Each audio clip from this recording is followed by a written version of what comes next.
a client told me that for him it was as if he was a horse and he was in a, he was running and there were no arrival line. So it's complete nonsense. And I guess today what I was looking and what success means for me today is to have a sense, a purpose. So it has evolved.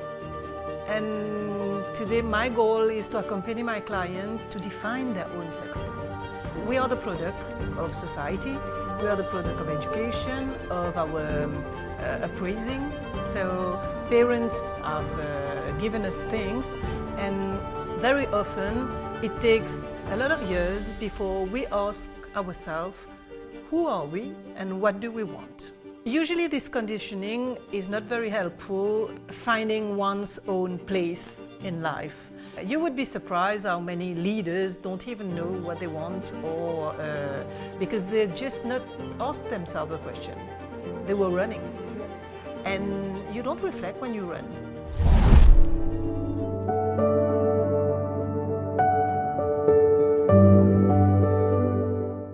So Valerie, you have worked across the corporate sector and entrepreneurship, and I would like to understand first from your personal experience, what does success really mean to you, and also what you have observed it means to your clients? In fact, I believe that there can be many lives in one life. Yeah. And for me, it has been the case. I've got a long period of time in corporate where it was the beginning of my career. So success for me felt very powerful, a bit arrogant. It was 6 salary digit, it was material things, and I was building, I was interested with doing and having, Yeah, yeah.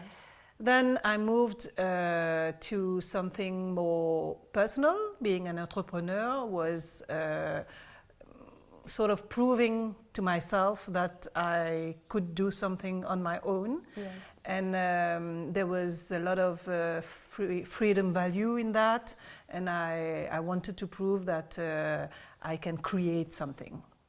But along the road, along the road, what was essential for me is that I needed to move towards being more than having and doing. Yeah. And today, as a coach, I accompany people from the corporate and entrepreneur to be their best self. Yeah. And for me, I'm legitimate because I've been inside. So there's a lot of coach. There are coaches that work in yoga, that work in breathing, etc. And I'm not this sort of coach.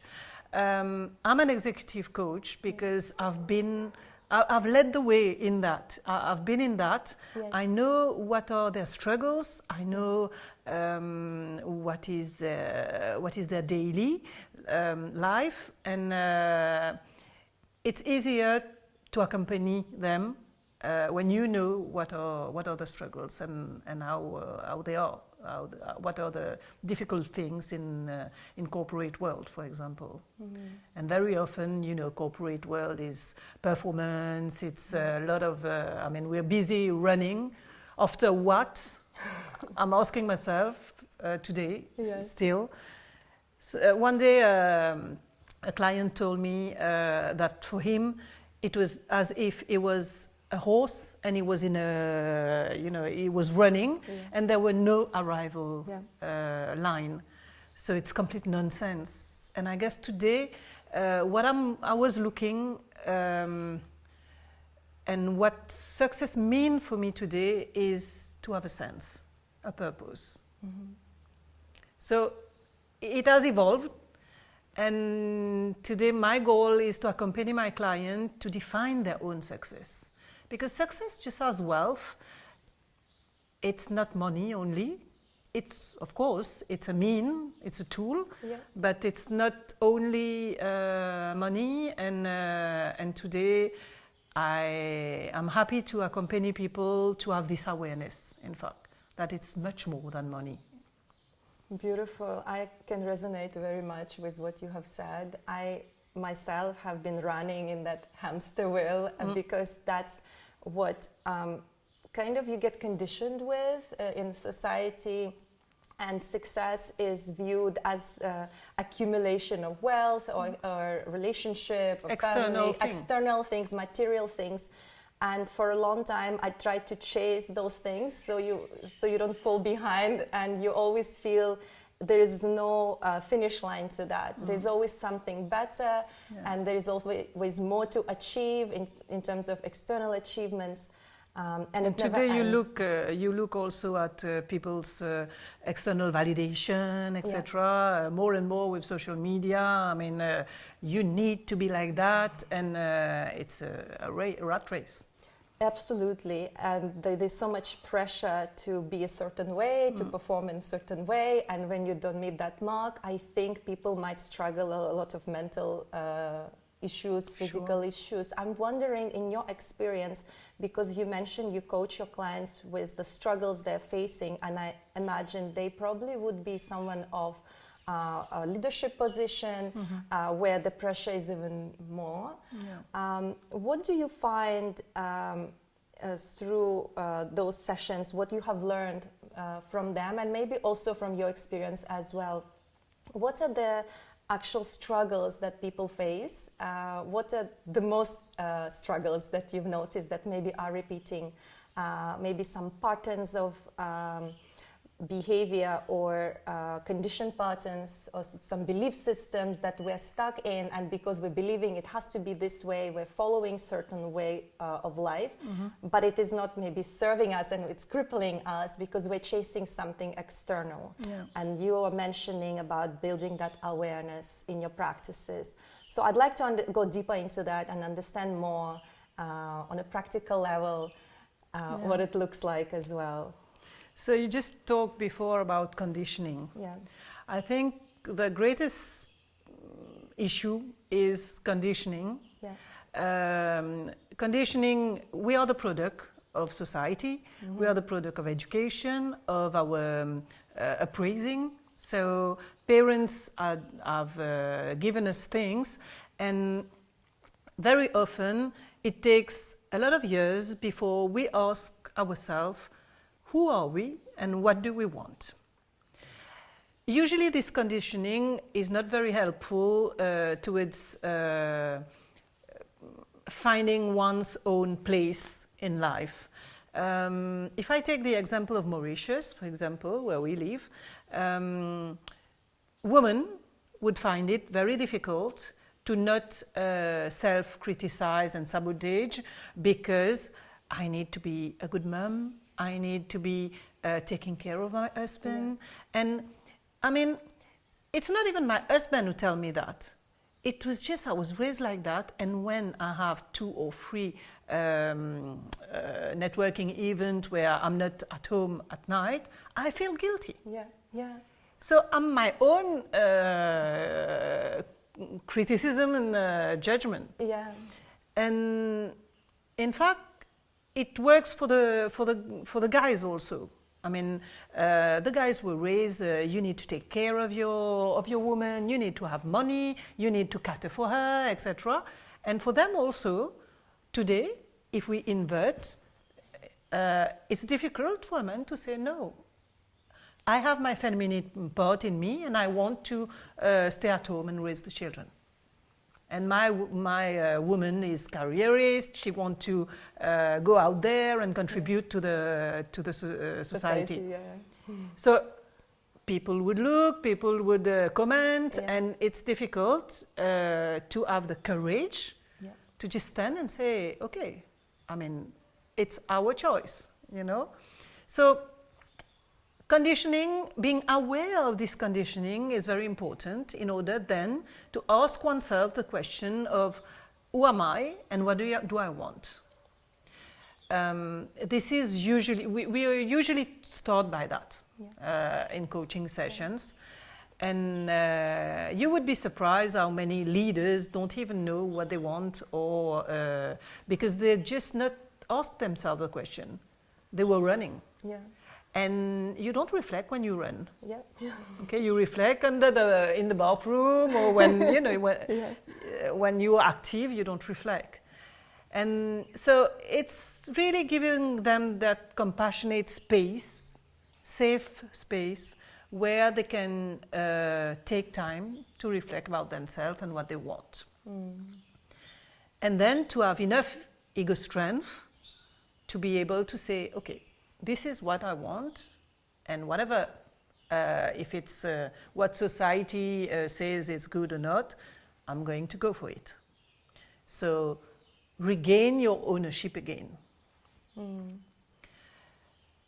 What other pattern can I talk about?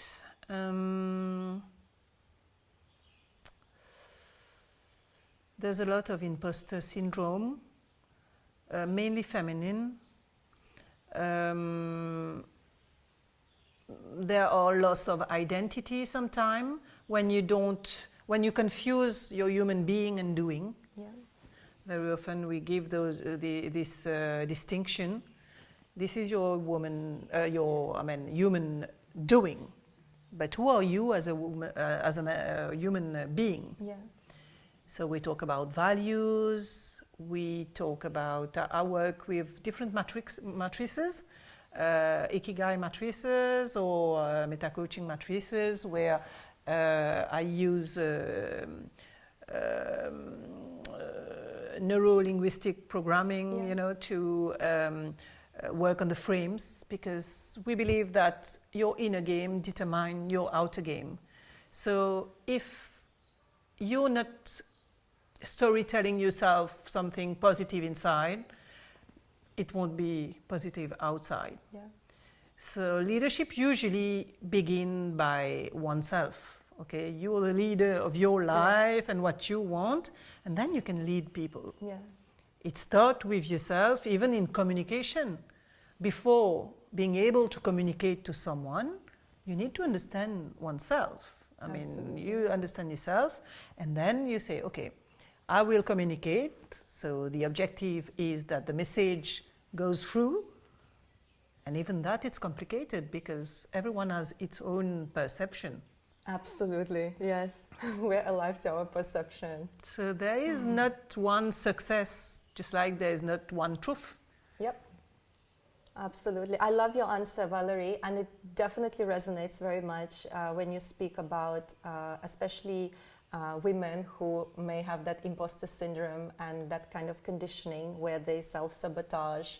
And I think for women listening especially, I'm wondering what you could suggest. Let's say if someone genuinely wants to overcome this imposter syndrome, this inadequacy, or this feeling of not being good enough. Maybe there is a comparison that is going on, like they might be comparing themselves to someone else that they see, and they may look and think, well, I want to also kind of progress in career path as well. So I'm not talking about that success where you learn about yourself. I'm talking about if someone wants to take those steps forward, but inside they haven't explored that. So they have to begin with that.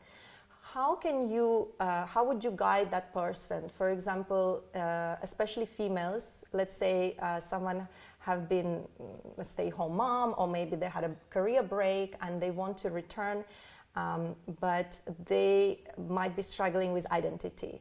So maybe they have identified as their role as a mother, or they identified as a role as a wife. And so that conditioning is running, those beliefs are running the show for them. So looking into understanding, well, who am I beyond this conditioning? How can I, instead of identifying with that role, how can I step into something more authentic for myself, where I can still pursue a career? So there's nothing wrong in it, in pursuing that. Like you said, some women, they naturally are driven towards it. So how can someone overcome those negative thoughts or those limiting beliefs and step into a version of themselves that is, I'd say, free of all this. So someone can just fly and be free in exploring what they're capable of. What can that path look like for that person? I think that everything, the first word I want to, what I want to answer is give yourself permission. Mm-hmm. Nothing is completely white and or completely black. Yeah. Okay. Yeah. Everyone has his own meta program. We call that meta program. You can have someone who's people pleaser, someone who's a perfectionist, a discounter, who's completely negative or positive. I mean, everything is in nature. Yes. So we start by working with this raw material, because every human is different, and this is the beauty of my job. So we accompany a different person through one phase. In fact, I have a program called Inside Out Leadership, and it's in 3 phases. So the first phase is see, and then shift, and then lead. So see is to discover oneself, okay? To see what is your meta program, how have you been functioning for a long time, okay? Yeah. And understand your inner world through a lot of methods. Then we go on the shift stage. So today, what is it that I really want that would make a difference in my life? And then we position the highest intention so that it becomes motivating for them to change or to alter or to tone down something or to, because all the beliefs are not negative. Yeah. A lot of beliefs that you've inherited can be very positive. Mm-hmm. It's just to identify those that are not resourceful, so that you can be your best self and you can feel aligned. So all the phase on C is to the discovery. Shift will be, okay, what do I want to shift now, and what do I want as the new version of me, sort of. And then lead is give the impulsion. Sometimes we can know something, but it's difficult to change. Yeah. So, of course, for a lot of years we've done a certain way. We'll have to model the new way and to integrate it to our life after. So it's a long process, but it's worthwhile. Yes, transformation does take time and effort and practical application on a daily basis to shift the perspective, to shift that narrative, to let some beliefs go or tweak it, and start acting in alignment with that high version of yourself that you want to see yourself as successful. And this is on concrete thing, but always there's also the meaning side of it. Very often we are meaning makers. Something can be out there. You would see it a certain way, and I would see it another way. But also, is this thinking resourceful for us or not? Absolutely. And this also can be reframed, this can be worked out so that it's more positive for you in your life. Absolutely.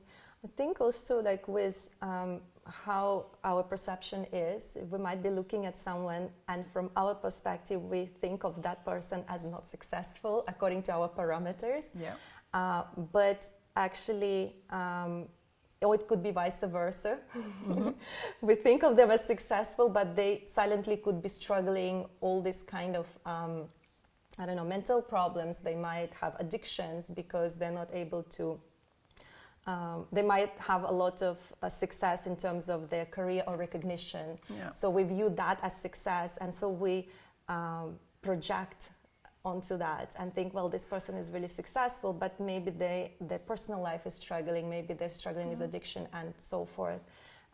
So I suppose our perception determines what we see as success, and for us also I'm wondering, how can someone be okay with where they're at? For example, someone might be thinking, I'm not as successful as someone else because perhaps their parameters have been something external, and they might be comparing and thinking, well, I have not made as much progress in my life, I'm already reaching to middle age, or I don't know. But you know, comparison is really the devil. Please tell me about it. You can't compare your first chapter with the 20th chapter of someone else, and you don't have the context. Very often comparison is really not the way to go. We are all unique. Yes. And if I take my example, when I was in the corporate world, the first part of the career, I had everything financially, etc. I was traveling and working for an hospitality industry, etc. And but I felt so empty. Yeah. I was really empty. Today I probably earn less, but I'm more fulfilled. So this is important, and everyone need to determine his goal. For me, it's more about impact. For someone else, it can be about being feeling loved and having a family and friends and relationship link. In fact, I mean, success or wealth, isn't it not also about health? When you think about values, if you don't have health, you don't have anything. You can't enjoy your relationship or career. Yeah.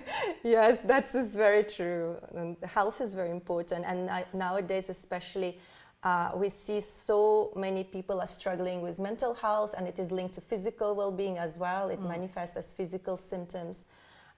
In your experience with your clients, have you observed people chasing the external success at the expense of their own health? Of course, of course. Yeah. I mean, this is the opportunity cost.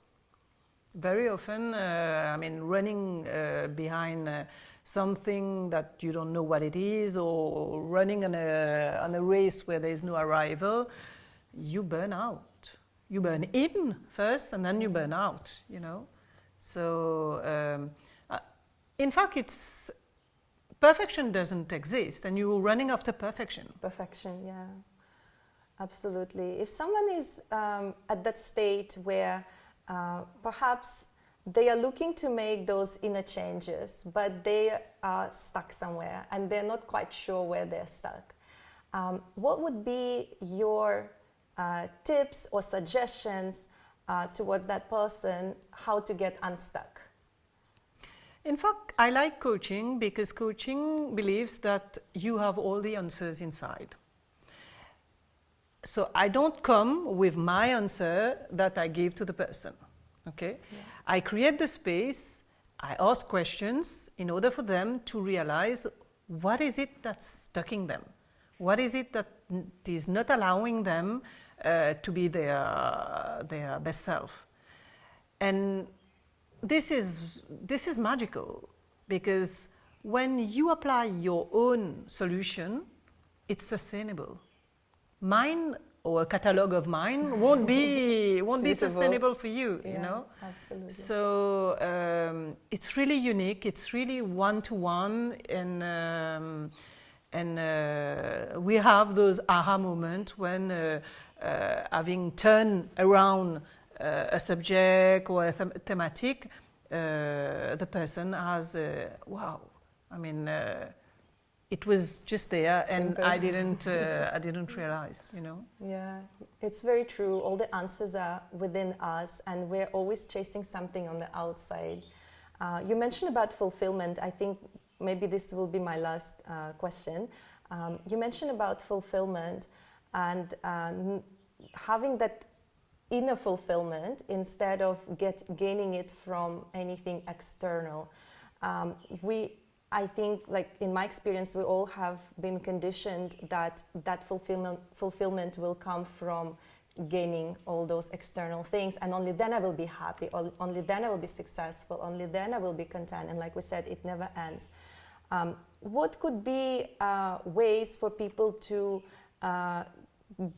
find that inner fulfillment that does not completely depend on any validation, any recognition, even career and relationship? Let's say I have nothing out there. I've got nothing. I'm no one. Nobody knows who I am, and there is nothing to validate me. How can I find that inner fulfillment within myself? Let's talk about time. I guess that the success that I was looking for when I was in corporate, for example, having, doing, etc., I was so very much focused on the future. Yes. Okay, what am I going to be, to have, etc., and also worried because if it doesn't come, etc. And there can be people also that are turned towards the past, worryingly, once again. But the only reality is that the only moment where you can act is in the present. Yeah. So you should really try to be the maximum in the present. And anyway, the present is the only moment also where you can action something. Even for the future, you action it in the present. Yeah. So I would recommend grounding, breathing, reconnect to your senses, to your body, and probably try to disconnect a little bit from in your head, you know, in the thinking and all that, and to be authentic and real and present in the moment. Beautiful. I'm getting goosebumps. Thank you, Valerie. Well, it has been a wonderful conversation with you. It has been impactful. I feel it has been for me. I think you're doing wonderful work in the world. It is very much needed. So I do wish you all the best there, and I can't wait to have you back here again. Thank you for your wisdom. Any other last words of wisdom for anyone listening? Anything that you feel you want to share that has not come through our questions today? I think I would say that self-awareness is really the operating system from within. So before all, try to fix or to work on your operating system in order to be able to go out there and to transmit and to just be you, and others would be inspired. Just like you also. I mean, when we met, it was clear to us that we had the same mission. Yes. And today you're still also doing a lot of beautiful things, and thank you for that. Thank you for, I mean, we can multiply platforms like that, and we need so many platforms. It's very valuable in nowadays world. Thank you so much, Valerie. It really has been wonderful speaking with you. Thank you. So I wish you a beautiful day, and we'll see you soon. And to everybody else, thank you so much for listening, for watching. We'll be back with our next episode in this series.